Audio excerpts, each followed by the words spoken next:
My name's Jonathan Durrant and I teach history at the University of Glamorgan.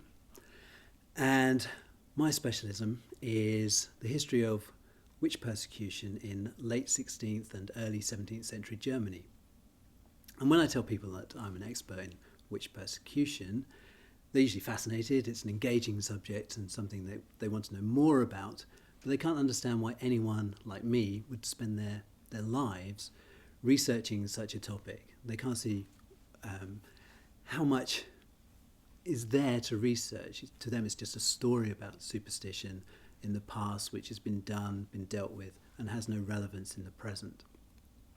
Now, different historians have different motivations for studying the witch persecutions, and each historian of witch persecution will tell you that they have a different agenda. And for me, my agenda is gender and gender identity and gender relations in the past and also to some extent in the present. So by gender relations I mean relations between men, relations between women, and relations between men and women, not just relationships between women. The witch trial documentation lends itself to research into gender in the early modern period, and that's because there were 100,000 witch trials throughout early modern Europe, so from 1500, or in fact from 1400 up to around about 1750. They ended in about 50,000 executions, and most of those tried and executed were women, so around about 75 to 80% of those witch suspects were female. And that means you get a lot of ordinary people talking about their everyday lives, more than in any other context in the early modern period. And of course these ordinary people wouldn't normally have cause or reason to tell us about their lives. So in this context they do. And that might sound odd because they're talking about something which is diabolical, horrific, of the imagination, something we can't understand. So I'll give you some examples of how they do that. When they're asked to talk about sex with the devil, they couldn't possibly imagine that. The early modern devil is more horrific than the devil we understand today.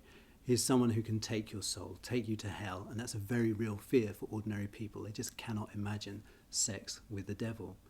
So when they're asked about this under interrogation, they talk about sex with their husbands or with their lovers, or if they're men, with their wives. And inevitably the devil appears to them as if it was the husband, and they talk about sex with their husbands, lovers, and so on. It's only when the interrogators then ask, well, how did you know it was the devil, that they say he had a cold penis or he had a cloven foot. You know, they suddenly remember this at the end of this tale. You'd think that would be the first thing you would notice about sex with the devil, but it's the last thing they notice. So they tell us about sex with their husbands rather than sex with the devil. That's the only way they can imagine it. And when they're asked to talk about the gatherings of the witches at a Sabbath, the Sabbath where they worship the devil together as a group, they talk about weddings. And many of the witches say to their interrogators, it was as if we were at a wedding. And then they tell you about eating and dancing and flirting and sex with people they shouldn't necessarily have sex with. And they do it in a very ordinary fashion. It's about an ordinary wedding. And then they're prompted by the interrogators to tell them about eating children or dancing in disorderly fashion or having sex with demons. So they add the demonic onto it. But what they really tell us about is their ordinary weddings, their communal weddings that they have quite frequently throughout any given year. And when they talk about harming their neighbours, they resort to events which actually happened. So they tell of going to children and giving them a potion when they're ill and those children dying. And they say that it's witchcraft, but of course it's not witchcraft. What they've done is gone to children who might die anyway. Usually they have things like smallpox, so a disease which can kill. And they give them what passes for medicine in the early modern period, but unfortunately the child dies. So they recycle these events from the past to tell about harm with their neighbours. And from all that we get a very good picture of the community in early modern Europe, of neighbourliness, of friendship networks, of help between different people. And we get an idea of what it meant for people to be men and to be women, and how they organise themselves as men and women.